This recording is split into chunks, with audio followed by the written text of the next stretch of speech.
বেরোতে হবে। এই তো সারাদিন পরে কাজ করে আবার বের হবে। হ্যাঁ, দরকারি কাজ আছে। দরকারি কাজ আমার ভালোই জানা আছে। বন্ধুদের সামনে ও তাই বুঝলি, বন্ধুরা কি ভাববে তাই নিয়ে চিন্তা।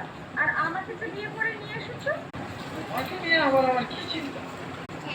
কি বলতে চাও ভালো করে বলো দেখি। নিশ্চিন্ত মানে? কি করছে বলতেছি? এখন আবার কোমর বেঁধে ঝগড়া করার মতলব নাকি? তোমার সাথে ঝগড়া করার আমার স্পর্ধা কোথায়? তুমি হলে সাগর, এক তুচ্ছ ঝিনি। এই কথাটা কিন্তু বিয়ের আগে আমার ঠাকুমাও বলেছিল আমার মাকে। ও মা, তোমার সাগরে আবার এক ঝিনুকের উদয় হবে।